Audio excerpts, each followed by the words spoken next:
Thank you, Ms. Lopez. Mr. Cooley, you are recognized from your desk.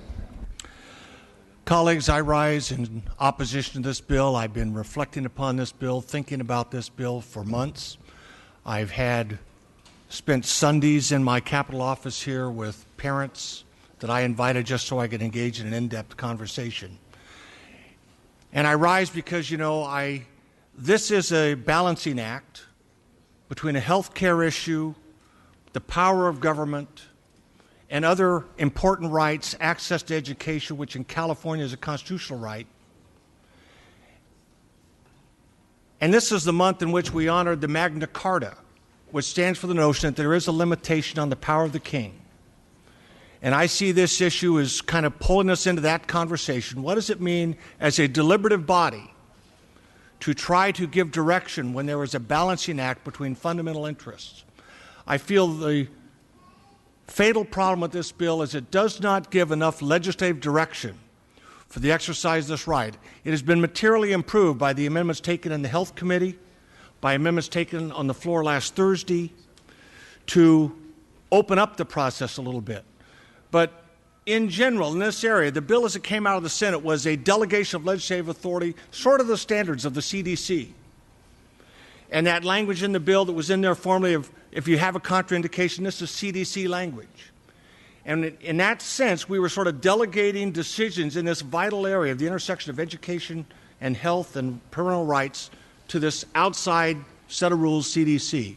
We've now got rid of contraindication. We've acknowledged family medical history can now be a factor. But I think to make this effective, we would need to do a variety of things. We should have some discussion of the bill of the importance of this fundamental right. With respect to special ed kids, under the lash of federal law, we do acknowledge that in this bill. We say that they can get access to services if it's a special ed child. But we don't actually address the constitutional right to education in the body of this bill. I think we would need to add provisions that tell a doctor that for purposes of California law, in analyzing this issue, when a parent comes, if it's someone as sat in my office who 3 times their infant child ended up in the hospital after a shot, or their baby cried endlessly into the evening until they died at 1 a.m. because aspirin wasn't enough, or the 14-year-old boy I met in the foyer of my office who just has brain stem function, and this happened after a shot. Now, I know these are issues of cause and effect, and they are hard to ascertain. But the problem here is we know that phenomena in all of life falls on a bell-shaped curve. And the question is, how do we reconcile these important rights in California law for those people who in their own life experience places them at an extreme point in the bell-shaped curve? How do we accommodate that? I think in this framework, if we specifically affirm the importance of recognizing this right of education, which is in our Constitution, upheld in the Serrano versus Priest series of cases, if we made clear that no doctor could ever be subject to penalty for legal, regulatory, licensing, or employment consequences for the exercise of their best-informed choice to try to find a fair balancing act in a given situation, subject always to, if there is an outbreak, quarantines or other things are going to be imposed. This is an issue in tension. I find it remarkable that over the years we have become an institution, we all have we're sort of riven by caucuses, which promote equality and fairness at every turn. And yet it was the year after I was born that you had Brown versus Board of Education of Topeka, Kansas. Separate but equal is inherently unequal. And yet we are taking a group of kids who are not yet symptomatic, for whom some parent has a deep apprehension in their heart, and saying you're not going to get access to this public education system in California. I think that's a wrong balancing.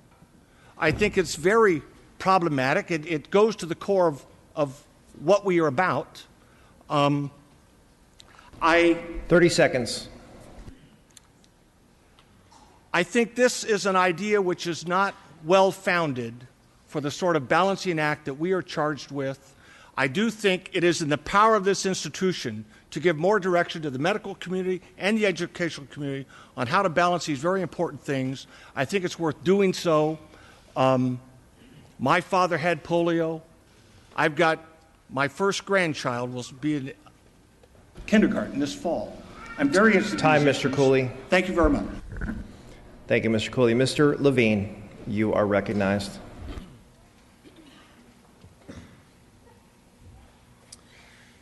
Thank you, Mr. Speaker and members. It's very clear to me that, and probably to all of us, that this has been one of the most debated issues this year, and certainly in recent memory here in the legislature, this issue of vaccination of our children. And as a parent, I take children's health very seriously, and this issue got my attention before SB 277 was even introduced. A few months ago, I attended the Reed Union School Board, where they had a public hearing on this very issue here in my back home in my district. And I also had a town hall where this issue was very much a part of the public conversation that we shared. As this bill went through the committees, through the Senate and in the Assembly, I attended the Senate Health Committee, where we first heard this bill and paid attention to that testimony. And so, like many of you, the comments that we're sharing on the floor today are not the comments that I'm hearing. It's not the first testimony that I'm hearing. And this is something that we've all been following extraordinarily closely so that we have all of the information and all of the facts. SB 277 has probably received more public testimony than any other issue this year, including the state budget. Maybe some of the state budget committee members would differ, but it certainly feels that we've collected a great deal more. And like many of you, I've heard from over 1,000 of my constituents on this issue. For me, the bottom line is that we live in a society where we have a social responsibility to act in a manner that protects not only ourselves, but others as well. That means we don't play loud music at 2 a.m. It means we drive safely on the road. It means we pay taxes, even if we don't want to. However, many Californians may choose to disregard this social responsibility and decide to act differently. Consequently, we have laws that assure that we all honor our obligations to each other. This responsibility also includes protecting children from preventable disease, and to accomplish this, we vaccinate. After listening to my constituents and hearing public testimony, I support SB 277 because it will improve and protect the overall health of all Californians. I will not be deterred by some of the alarmist rhetoric that I've heard on the floor today, certainly not after hearing the many hours and days of testimony that this bill has received. In Marin County, a 7-year-old leukemia survivor has become a spokesperson for the need to vaccinate. He has battled and won his fight with leukemia, and he is now cancer-free. However, in battling leukemia, his immune system was compromised, and he could not receive vaccine shots. This meant that he relied on other children at school to be immunized so that he would not be exposed to life-threatening diseases. For this young boy, vaccinations were literally a matter of life and death. Rhett Crowett and his family have become champions and heroes on this issue. They did not take this issue on because of personal choice. They did it for the want and need to survive. I thank Jody Crowett and her son Rhett for joining us in this debate today, and I urge an aye vote for SB 277. Thank you, Mr. Levine. Ms. Grove, you are recognized. Thank you, Mr. Speaker. I rise in opposition of SB 277, and I know much of the debate around this bill centers around the benefits and risk of vaccines. So just to be clear, I want everyone in this room to know that there is no doubt that some vaccines or vaccinations that have been produced should be considered one of the greatest medical achievements to modern civilization. My children have been vaccinated, and my grandchildren have been vaccinated. So what's the problem here? It's parental rights. Members, this should ultimately, who should ultimately decide who gets medical treatment or what medical treatment is given to your children? I think it's parents, and our Constitution clearly says that it's a parent's right for this treatment. Medicine is not an exact science. There are potential benefits and risks to any treatment that has to be weighed out. I'm interested in protecting the rights of our parents, and they should be in the driver's seat when it comes to their children's health. Just like the counties, our country's founders, I'm very leery about government's natural tendency to take away people's individual liberty bit by bit. Many of you don't seem to be concerned with this at all, and it seems as if those people that you think that don't vaccinate their children are making a bad decision, and that alone justifies you to take their parental rights away. Have you ever found yourself in the minority regarding an opinion or belief?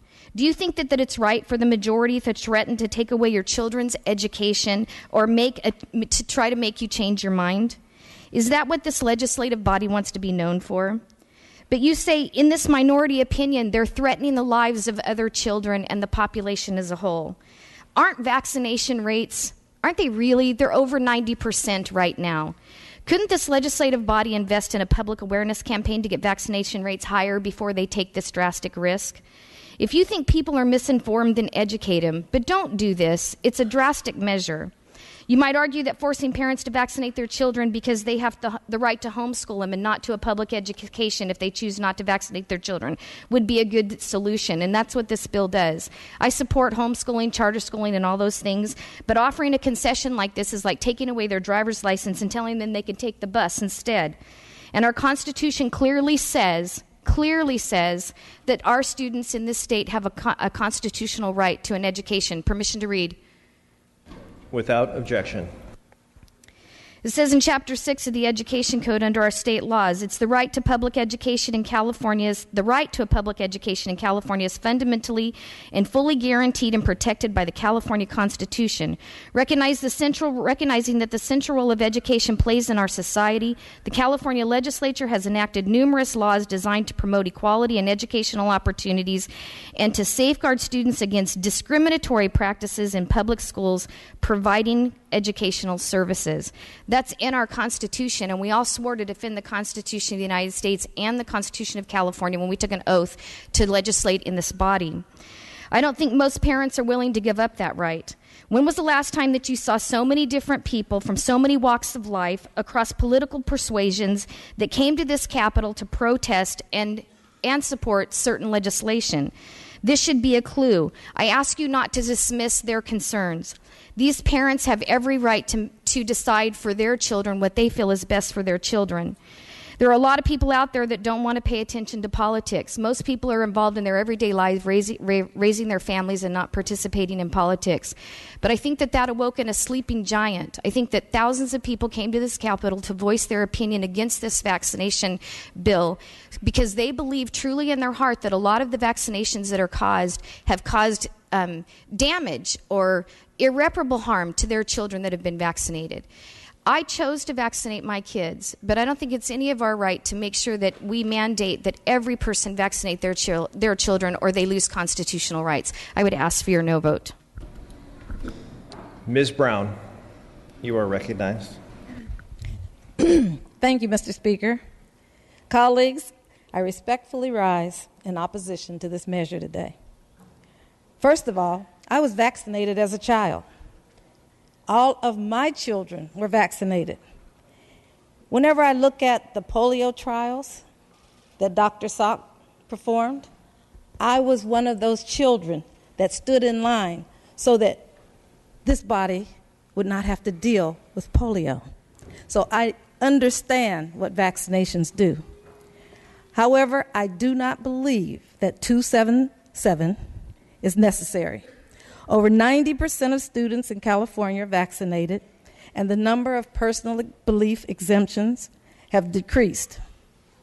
Now, when I look at what's going on, we're going to now impact even more doctors' offices with trying to get in to get the information that you need to fill out all of the forms that you're going to have to fill out. I believe that we really need to look at the unintended consequences of what we do here in this building. I also believe that the personal exemption of parents should be what they want. This is their children. Now, I do not believe that their children should affect the others. That's why I would vaccinate mine. But I don't want to take away someone else's ability to do that. The other thing is, I don't know how this is going to affect our school districts, because ADA is based on children filling those seats. If parents decide not to do that, what's going to happen? Education is number one in California. I believe that we must be careful. We must weigh this heavily. We must look at the people who came here. We must look at both sides of an issue. And I've sat and I've looked at both sides of what's happened. And I started not to say anything.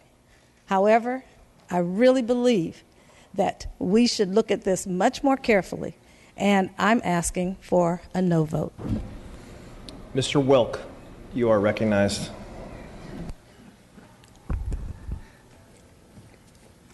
Thank you, Mr. Speaker and members. I, too, rise in opposition to 277. Having immersed myself in this issue to try to find the proper balance between individual choice and public health, I've learned that this measure will have zero impact on public health and yet will deny fundamental parental rights. Here are the facts. The facts are this. The government already mandates vaccinations, and our state has very high levels of voluntary compliance with declining use of personal belief exemptions. Permission to use a prop, Mr. Speaker? Without objection.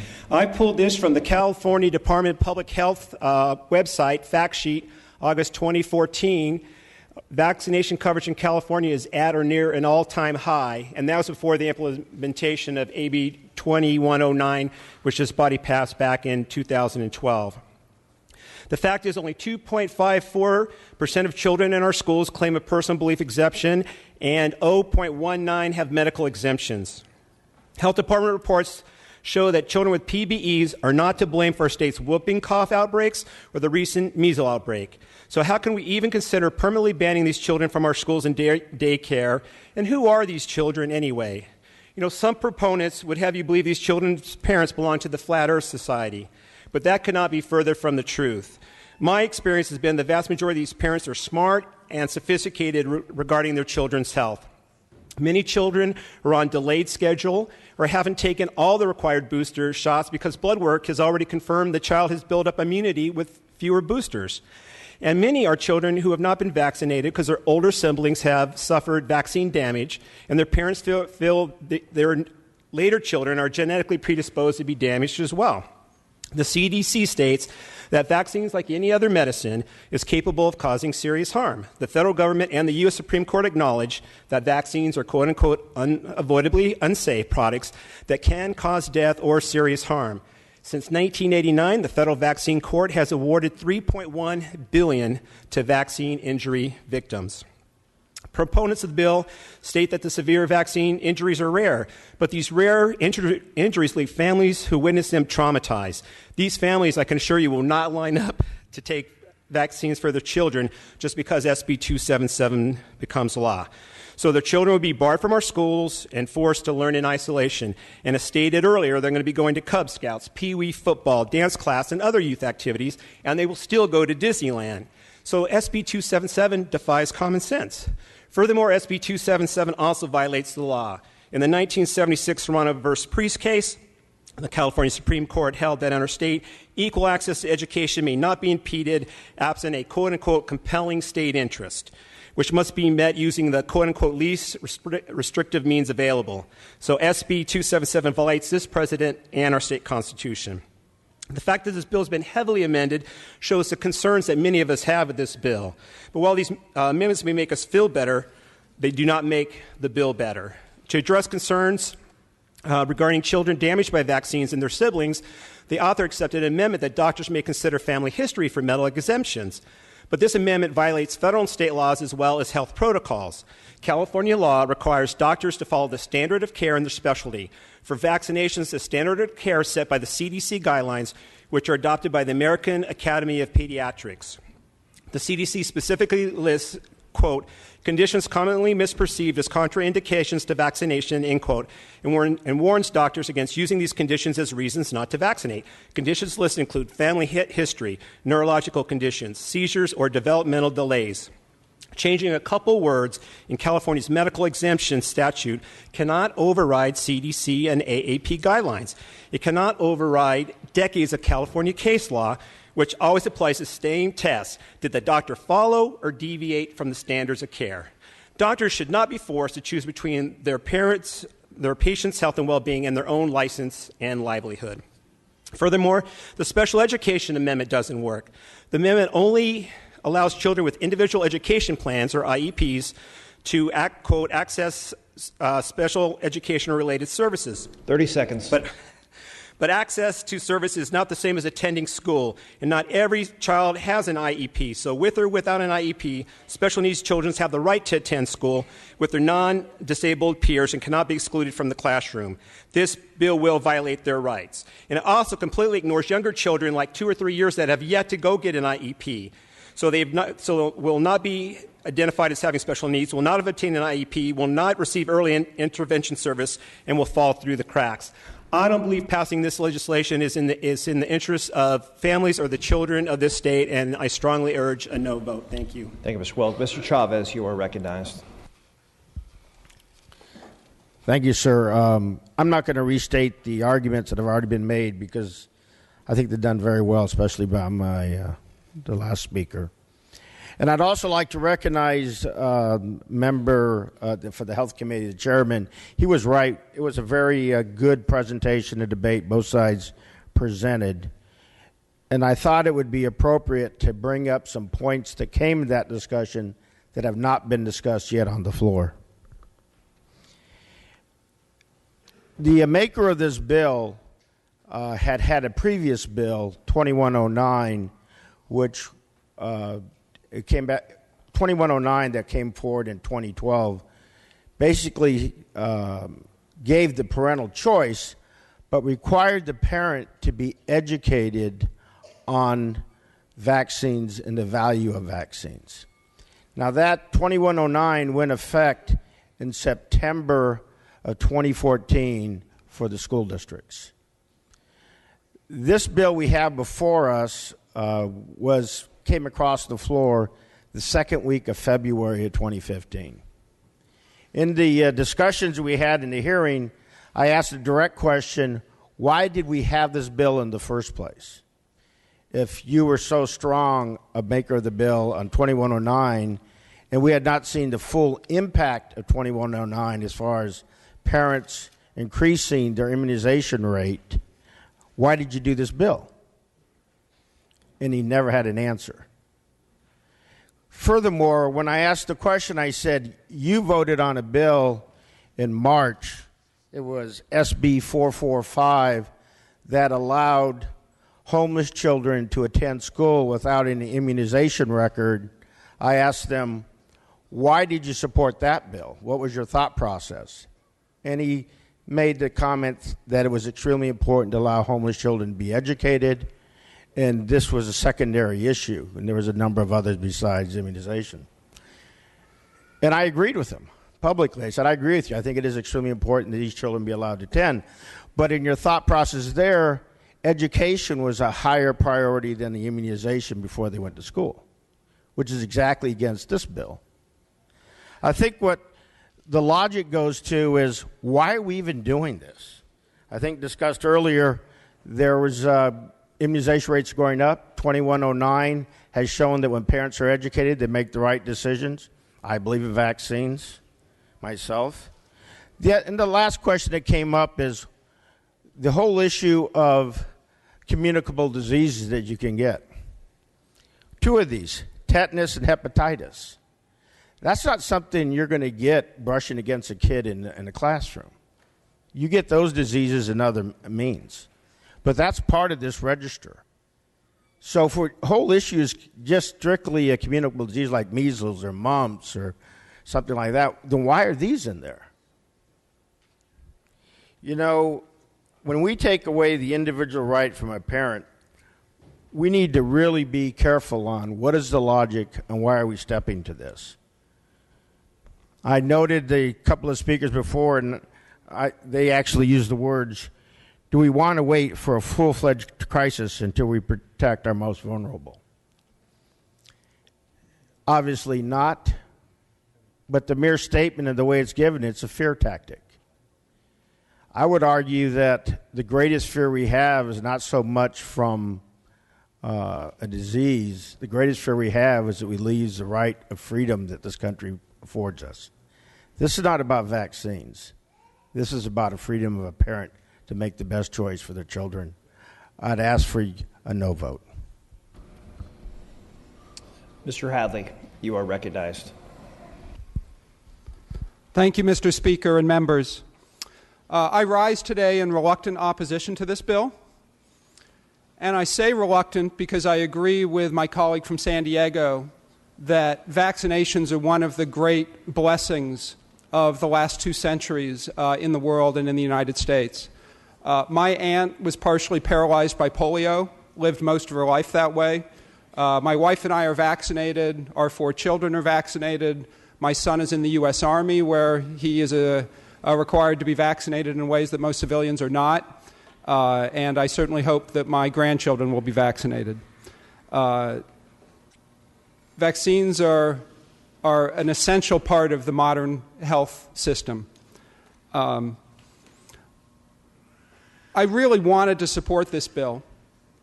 I seriously considered the amendments that were made throughout the process, and in particular the amendments that broadened and clarified the medical exemption for this requirement. But at the end of the day, those exemptions are driven by doctors. And we're not here to advocate for doctors' rights. We're here to advocate for parents' rights. And I agree with my colleague from Santa Clarita that the opponents of this bill that I have met with, and I've met with a number of people on both sides of this discussion, the opponents are not flat earthers. They are very sophisticated about what they want for their children and the health of their children. And they have that right. Their doctors do not have that right to make that decision for them. So ultimately, I believe this is about parents' rights, not about doctors' rights to decide for those parents. I agree with my colleague from Oceanside.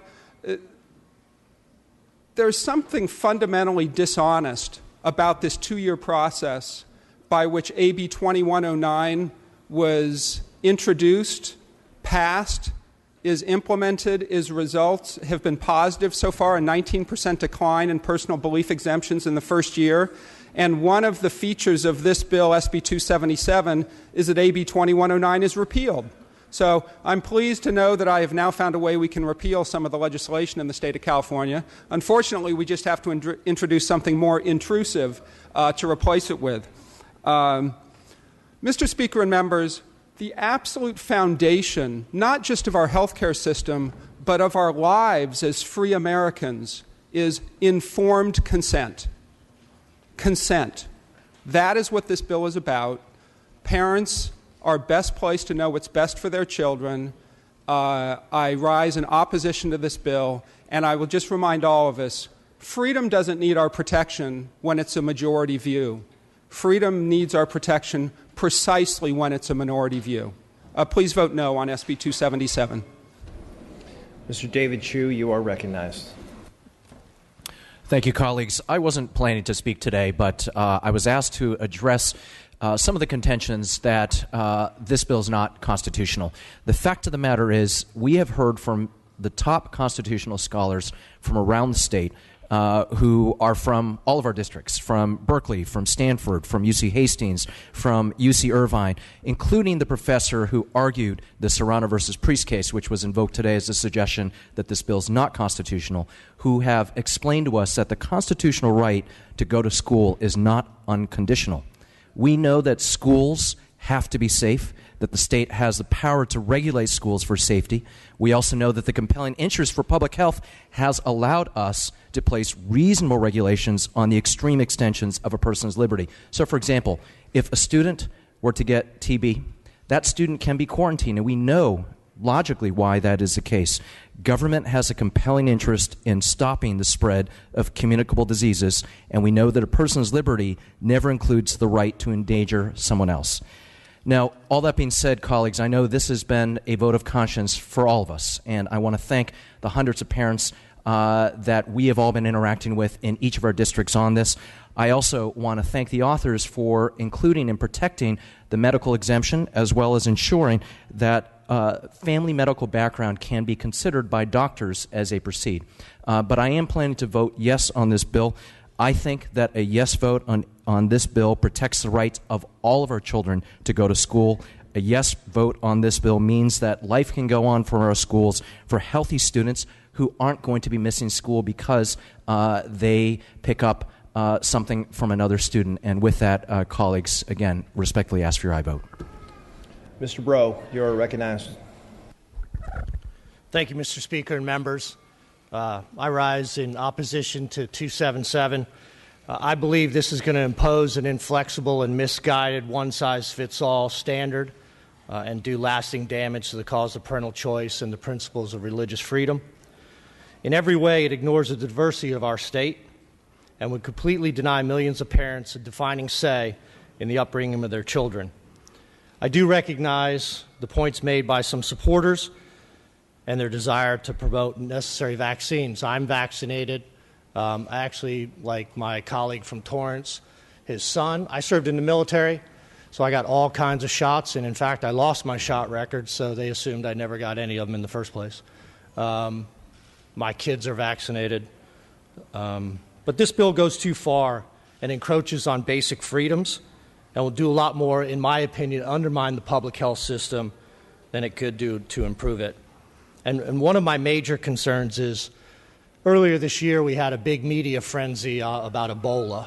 And I think the add-on clause would cause a knee-jerk reaction to cases like that.